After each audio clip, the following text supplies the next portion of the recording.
परिसर में टोटल 22 मंदिर है, ठीक है। जैसे कि मेन मंदिर यहाँ पे बाबा माता पार्वती का, और बाबा मंदिर में जब आपने यहाँ पे शिवलिंग पे दर्शन किया ज्योतिर्लिंग पे, वहाँ पे नीचे में सती का हृदय है। जब 51 शक्तिपीठ हुआ था तो उस टाइम में सती का हृदय यहाँ पे गिरा, सती हृदय पे बाबा का ज्योतिर्लिंग रखा हुआ है। सती का प्रतीकात्मक पूजा हम लोग यहाँ पर। शक्तिपीठ अलग से नहीं है, यही है? शिव शक्ति एक साथ है। यहीं पर एक ज्योतिर्लिंग है जहाँ पे शिव शक्ति दोनों एक साथ विद्यमान है। अच्छा, ये हमें कार्ड दिया हुआ है, ये कार्ड यूज करके आप दर्शन करने जाते हैं। इस कार्ड के बिना दर्शन नहीं होंगे। बेशर्मी की भी हद है, देखो टोल टैक्स लगाया हुआ है यहाँ पे। देखो क्या घटिया सा टोल टैक्स है। किस रोड का टैक्स है बताऊं? ये देखो रोड, ये देखो रोड, ये है टोल। फ्रेंड्स, ये वाला रास्ता लिया है हमने NH-16। इतना सुनसान रास्ता है, चुड़ैल टाइप आंटियां दिख रही हैं, नंगे आदमी रोड क्रॉस कर रहे हैं। मतलब ऐसा भूतिया भयानक टाइप का दृश्य देख के ऐसे शॉक हो गया मैं। देखो रास्ता देखो यार, यहाँ बंदा बंदे की जात नहीं है, सब बंद है। गैंग्स ऑफ वासेपुर वाली जीप भी मिलेंगी हमें। सो कायदे से अभी हम एंटर हुए हैं झारखंड में। तो निकल चुके हैं यहाँ से। 682 किलोमीटर दिखा रहा है देवगढ़, एंड टाइम दिखा रहा है 15 घंटे। अब 15 घंटे पता नहीं क्यों दिखा रहा है, क्योंकि मैंने जो रास्ता वगैरह देखा है, थोड़ा सा रिसर्च किया, आई थिंक ये गांव वाला ही रास्ता है।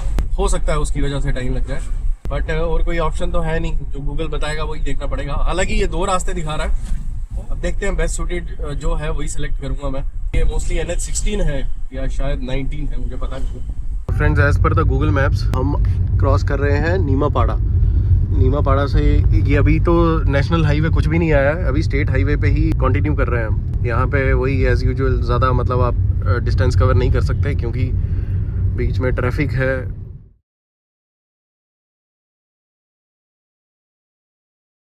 तो अभी टॉपअप फिर से करवाया हुआ है, उसके बाद निकले हैं आगे देखते हैं। अभी थोड़ा सा मैं सोच रहा हूँ कि ट्रैफिक से बाहर निकल जाएं थोड़ा सा, तो उसके बाद रुकते हैं कहीं खाने के लिए। तो फ्रेंड्स, यहाँ पहुंचे थे बारिकपुर। यहाँ पे लगा हुआ है जाम, एंड ये 10 या 11 घंटे दिखा रहा है, कुछ 5 मिनट्स डिले। ये कब से जाम है, और मेरे आगे भी लाइन है, मेरे पीछे भी गाड़ी है। मेन हाईवे में जाम लगा हुआ है, रीज़न पता नहीं क्या है। यहाँ पे कुछ गूगल तो कुछ शो नहीं कर रहा है। यहाँ पे गूगल क्या बोल रहा है पता नहीं। आई थिंक कोई एक्सीडेंट हुआ है, ऑब्जेक्ट स्टिल देयर। यहाँ तक तो ठीक है, अब पता नहीं क्या है, ये 1 लेन है क्या है। अभी लेकिन हम उड़ीसा में ही हैं, उड़ीसा अभी क्रॉस नहीं किया है। खैर ठीक है, 8:03 का अराइवल दिखा रहा है, तो इतनी जल्दी पहुंच के करना भी क्या था। बट जाम नहीं है यार, कहीं पे रुक के रेस्ट कर लेता तो अच्छा था। चाय वाले भैया से पूछा, कहते हैं एक्सीडेंट हुआ है या कोई गाड़ी पलटी हुई है, पता इनको भी नहीं एग्जैक्टली हुआ क्या है। गूगल मैप से ऑल्टरनेट रूट लिया था, गाँव वाला रास्ता, अब यहाँ पे भी जाम लग गया हुआ। ये देखो, यहाँ पे भी कोलिजन का वार्निंग आ रहा था अभी गूगल पे ना, 5-6 लोगों ने रिपोर्ट किया है। दैट मीन्स एक्सीडेंट हुआ है। 2 एम्बुलेंस भी गई इस रास्ते से। देखो यहाँ पे जाम लगा हुआ है, तो पता नहीं कितना टाइम लगेगा। खैर डिले तो एक्सपेक्ट किया था मैंने, लेकिन ऐसा नहीं किया था। तो गाइस, भद्रक क्रॉस कर लिया है, लेकिन खाने के लिए कुछ नहीं मिल रहा। तो अगर आप आ रहे हो तो पहले ही पेट भर के आना भाई, अभी तक खाना ही ढूंढ रहे हैं। तो यहाँ पे लोकेशन डाली हुई है। एक समस्या और भी है, हमें चाहिए वेज। प्योर वेज यहाँ पे बहुत रेयर है भाई, प्योर वेज तो मिलना मुश्किल है। बाकी स्नैक्स वगैरह है यहाँ पे, रास्ते में दुकानें हैं, चाहे स्नैक्स मिल जाएगा, लेकिन प्रॉपर खाना नहीं है। तो अभी लोकेशन डाल के अभी एक होटल ढूंढा है हमने, जाके देखते हैं खुला है या बंद है, फिर उसके बाद बताता हूँ आपको। तो भाई लोग, मुशक्कत करने के बाद हमें मिला ये विजया ढाबा। ये रोड के थोड़ा सा दूसरी साइड आना पड़ता है। खाना खाया, खाना बहुत सही था। यहाँ पे जैन फूड भी मिल जाता है, नॉनवेज तो है ही है, अब कोई ऑप्शन था नहीं, तो इसलिए यहाँ रुके हैं। खाना अच्छा था, बिना प्याज लहसुन के मिल गया थैंकफुली। यह ढाबा विजय ढाबा, और यहाँ मैं गाड़ी खोल के बैठा हूँ। मैं एक्चुअली इंजन ऑयल का लेवल चेक कर रहा था, क्योंकि क्या होता है, ज्यादा रेव करते हो, ज्यादा अगर चल रही है हाई RPMs पे, तो उसमें क्या होता है कि आपका इंजन ऑयल बर्न होता है। वो चेक कर रहा था मैं। तो मित्रों, बात ऐसी है, खाना तो अच्छा है यहाँ पे, ठीक। अभी खाने के बाद ली है हमने ब्रेक, इंजन ऑयल वगैरह चेक कर लिया, सब कुछ ओके है। इसमें वॉशर फ्लूइड भी टॉप अप कर दिया है मैंने। गाड़ी को दूंगा रेस्ट। मैं थोड़ा सा नैप लेने का ट्राई करूंगा, क्योंकि मुझे ऐसे नींद आती नहीं है। लेकिन मेरे साथ एक ना घटना हो गई, that was shocking for me. हुआ क्या कि मैंने प्लान किया था 3 जगह घूमने का। पहला जगन्नाथपुरी, दूसरा बैद्यनाथ, और तीसरा भीमाशंकर। बेंगलोर से जगन्नाथपुरी तो हो गया, that was around 1500 kilometre approx, मान के चलो। ये वाला भी हो ही जाएगा, that was around 800 kilometre Puri से देवगढ़। लेकिन जब मैंने देवगढ़ से भीमाशंकर का डिस्टेंस देखा ना, मेरे होश उड़ गए। मुझे लगा होगा 1100-1200 किलोमीटर होगा, ठीक है, लेकिन अब मैंने गूगल मैप्स पे देखा 1900 kilometre. Obviously that is a challenging for me, लेकिन होगा तो नहीं एक दिन में, दैट इज फॉर श्योर। मुझे कहीं ना कहीं बीच में हॉल्ट तो लेना ही पड़ेगा, लेकिन और कोई ऑप्शन भी नहीं है क्योंकि झारखंड से सीधा बेंगलोर तो नहीं जा पाएंगे, वो तो और लंबा हो जाएगा। I think that will be around 22 to 2300 kilometre होगा। तो ये सीन हुआ मेरे साथ। एनीवेज, तो दिस वाज माय प्लान। हो जाए तो मेरे 2 ज्योतिर्लिंग और ऐड हो जाएंगे इसमें। सोच रहा हूँ एक बढ़िया सा चाय का कप पी के थोड़ी देर नैप लिया जाए, क्योंकि इतनी जल्दी पहुंच जाएंगे हम। ये ETA दिखा रहा है 8 बजे का सुबह। अब 8 बजे तो कोई होटल में चेक इन में तो मिलेगा नहीं। मैं सोच रहा हूँ कि थोड़ा लेट हो जाए, मतलब 10-11 बजे पहुंच जाए हम वहाँ पे तो ठीक। उसके बाद सोएंगे, फिर शाम को अगर टाइम मिला तो भोले बाबा का दर्शन कर लेंगे। तो गाइस खाना खा के अभी निकले हैं। टाइम हो गया है 11:38। मुझे डाउट है आगे गांव से रास्ता आएगा, तो इसीलिए मैं कोई रिस्क नहीं लेना चाहता। मैं सोच रहा हूँ कि पहले ही कवर हो जाए तो ठीक है।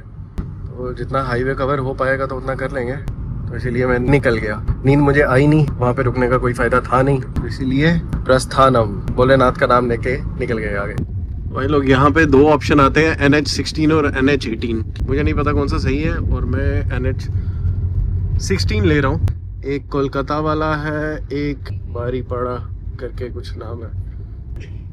ये ठीक है, थोड़ा वाइड है, बट बीच बीच में ठीक है, बीच बीच में बेकार है। तो इसी में हम कंटिन्यू कर रहे हैं।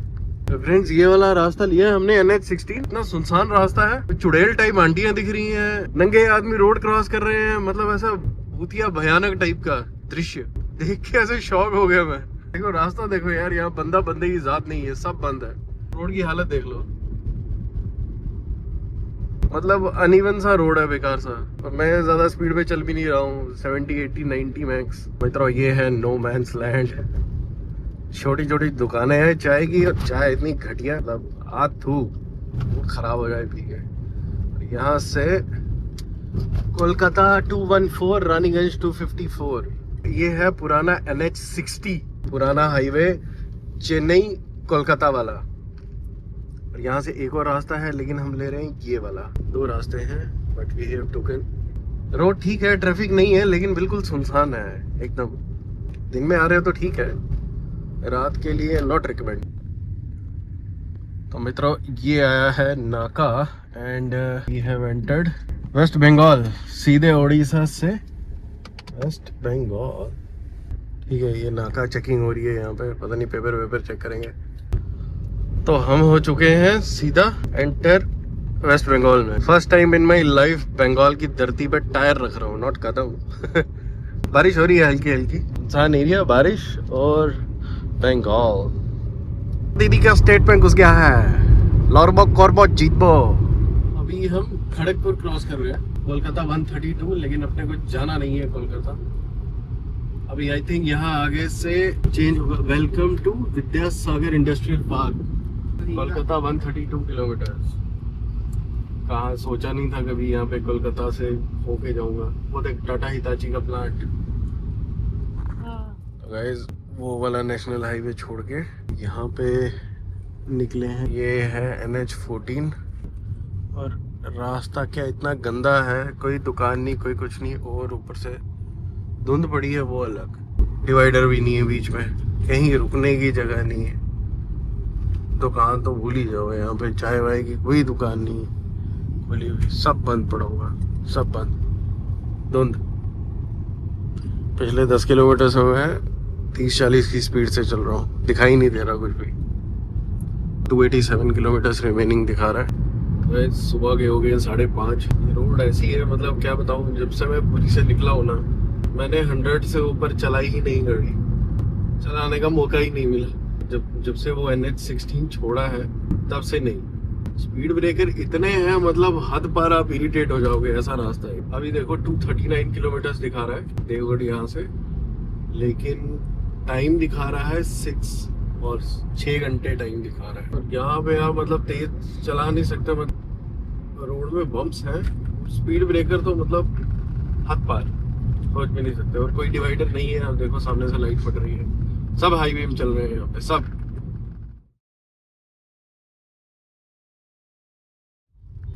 This is the view of Damodar river. अभी हम हैं मिजिया में, MIJIA मिजिया। यहाँ पे एक थर्मल प्लांट था, फुल ऑफ ट्रैफिक। मैंने देखा यहाँ पे लोगों की इकोनॉमिक हालत कुछ ज़्यादा अच्छी नहीं है, क्योंकि बहुत जनता साइकिल पे है। गाड़ियां यहाँ पे पुरानी पुरानी चल रही है, मतलब पुराने ट्रक, पुरानी बसें, पुरानी बाइक्स है लोगों के पास। तो मोस्टली जनता ये सारे साइकिल पे जा रहे हैं। साइकिल वाली जनता ज्यादा है यहाँ। गाइस ये बता रहा है, एक पहले बता रहा था 108 किलोमीटर के 3 घंटे। मैंने बोला ऐसा कैसा रोड होगा कि 108 किलोमीटर के 3 घंटे दिखा रहा है। ऐसा रोड है, इतना गंदा रोड। और अभी आसनसोल आई थिंक हमने साइड पे छोड़ दिया है। ये अभी हम झारखंड एंटर नहीं हुए हैं, क्योंकि पीछे बोर्ड था जामताड़ा का। Jamtara it's 19 kilometre and I think Jamtara जो है वो झारखंड में आता है। ये देखो रोड का हालत, बड़े बड़े ट्रक चल रहे हैं, मतलब बुरी हालत, टूटी फूटी रोड है। मतलब क्या ही बताऊं, कौन सी दुनिया में आ गए हैं। बेशर्मी की भी हद है। देखो टोल टैक्स लगाया हुआ है यहाँ पे। देखो क्या घटिया सा टोल टैक्स है। किस रोड का टैक्स है बताऊं? ये देखो रोड, ये देखो रोड, ये है टोल।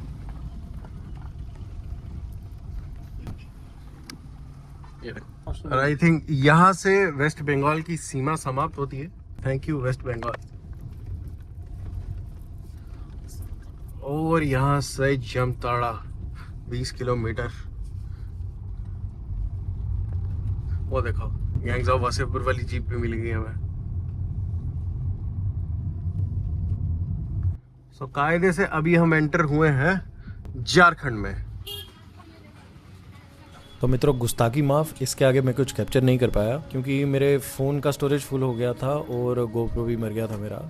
हम लोग पहुंच गए देवगढ़ में। As you can see hotel में चेक इन कर लिया था हमने, थोड़ा सा रेस्ट लिया और फ्रेश होके सीधा निकल गए बाबा के दर्शन करने। होटल वाले भाई साहब ने हमें पंडित का नंबर दिया था फॉर VIP दर्शन। होटल हमारा वॉकिंग डिस्टेंस पे ही है, बट हम ई रिक्शा से जा रहे हैं। वैसे मंदिर में दर्शन करने का टाइमिंग सुबह 4 बजे से दोपहर 2 बजे तक है, फिर उसके बाद शाम के 6 बजे से 9 बजे तक है। बैद्यनाथ ज्योतिर्लिंग भगवान शिव के 12 ज्योतिर्लिंग में से 9वां ज्योतिर्लिंग है और यहाँ के ज्योतिर्लिंग को कामना लिंग भी कहा जाता है, जहाँ पे भक्तों की मनोकामना पूरी होती है। इस मंदिर परिसर में कुल 21 मंदिर हैं। केंद्र में स्थित जो है वो मुख्य मंदिर है। हर हर महादेव।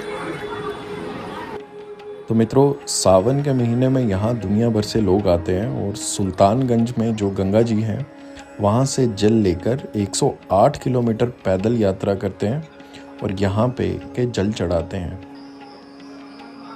फ्रेंड्स ये हमें कार्ड दिया हुआ है, ये कार्ड यूज़ करके आप दर्शन करने जाते हैं, ठीक है। इस कार्ड के बिना दर्शन नहीं होंगे, जैसा कि पंडित जी ने बोला है। तो अभी कार्ड ले रहे हैं पंडित जी, बाकी सामग्री ला रहे हैं। हम कर रहे हैं VIP दर्शन। ज़्यादा भीड़ नहीं है वैसे, बट स्टिल मैं पेरेंट्स के साथ आया हूँ तो मैं रिस्क नहीं लेना चाहता। तो दोस्तों इस ज्योतिर्लिंग की स्टोरी कुछ इस तरह से है। माना जाता है कि रावण चाहता था कि भोले बाबा को, भोलेनाथ को लंका में बसाया जाए, तो उसने क्या किया, हिमालय गया और वहाँ पे तपस्या करने लगा।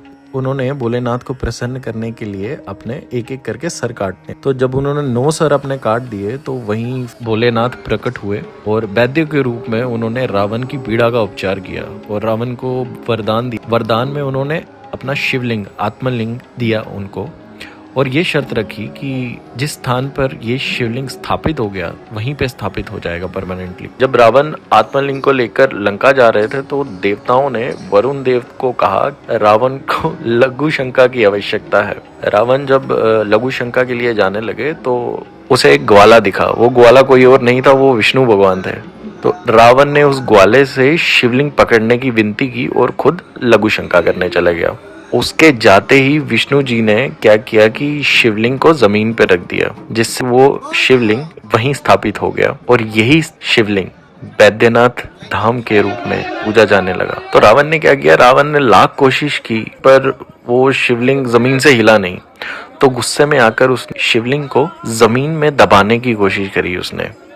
तो उससे क्या हुआ, जिससे लिंग का कुछ हिस्सा जमीन में धंस गया। तो इस परिसर में टोटल 22 मंदिर है, ठीक है। जैसे कि मेन मंदिर यहाँ पे बाबा माता पार्वती का, और बाबा मंदिर में जब आपने यहाँ पे शिवलिंग पे दर्शन किया ज्योतिर्लिंग पे, वहाँ पे नीचे में सती का हृदय है। जब 51 शक्तिपीठ हुआ था तो उस टाइम में सती का हृदय यहाँ पे गिरा, ठीक उसी हृदय पे बाबा का ज्योतिर्लिंग रखा हुआ। सती का प्रतीकात्मक पूजा हम लोग यहाँ पर करते हैं। शक्तिपीठ अलग से नहीं है, यही है? नहीं है, शिव शक्ति एक साथ है। यहीं पर एक ज्योतिर्लिंग है जहाँ पे शिव शक्ति दोनों एक साथ विद्यमान है। अच्छा। यहाँ पे जब पूजा होती है, विशेष पूजा बाबा की, सुबह शाम की पूजा, तो उसमें पहले शक्ति की पूजा, साथ साथ शिव की पूजा होती है। पहले शक्ति की पूजा, फिर शिव की पूजा। अच्छा। पहले पे शक्ति आई है, बाद में यहाँ पे शिव आए। ये जो लाल धागा गठबंधन देख रहे हैं का, ये यहाँ पे मिलन हुआ था, इसीलिए ये लाल धागा गठबंधन यहाँ पे चढ़ाया जाता है। वो जो मंदिर की हाँ, वहाँ पे ऊपर है। ये शिव मंदिर से पार्वती मंदिर तक है। अच्छा, वो वाला पार्वती मंदिर है वहाँ पे। ठीक है, ठीक है। तो भाई लोग, हमने किए वीआईपी दर्शन। इन पंडित जी ने बहुत हेल्प की है हमारी। पंडित जी अपना नाम बताइए। चंचल दुआरी जी। तो अगर आप कभी आओ यहाँ पे, अच्छे से दर्शन करवा देंगे। बहुत बहुत बहुत बहुत शुक्रिया आपका। ठीक है, तो दर्शन हो गए। मैं इनकी डिटेल्स आपको डिस्क्रिप्शन में डाल दूंगा। तो फ्रेंड्स, दर्शन हो गए अच्छे से। हमने किए वीआईपी दर्शन। यहाँ का शिवलिंग जो है, इसका साइज थोड़ा सा छोटा है एज कम्पेयर टू अदर ज्योतिर्लिंग, लेकिन अच्छे से दर्शन हुए स्पर्श वाले। अदरवाइज बहुत कम ऐसा केस होता है कि किसी ज्योतिर्लिंग पे आप जा रहे हो और आप शिवलिंग को स्पर्श कर पाओ। This is the second time I did this. First time Kashi Vishwanath, वो भी दूसरी बार जब दर्शन किए थे, वो तब हुआ था। ठीक है, तो अच्छे से दर्शन हो गए। तो आज का दिन हो गया फ्री। और कल सबसे बड़ा ट्रिप मेरा अभी तक का। कल मैं निकलूंगा भीमा शंकर यहाँ से। अभी चल रहे हैं होटल में। होटल यहाँ से थोड़ा near about I think 1 kilometre दूर होगा। आती बार तो रिक्शा पे आए थे, तो अभी पैदल जा रहा हूँ मैं, थोड़ा सा गलियाँ एक्सप्लोर करके, क्योंकि आज पूरा दिन फ्री है और मैं आके सोया नहीं था। हम सीधे फ्रेश हुए और दर्शन करने निकल गए थे। तो अभी थोड़ा घूमेंगे, चाय वाय पीते हैं, उसके बाद सो जाएंगे और सुबह अर्ली मॉर्निंग निकला बैक ऑन रोड।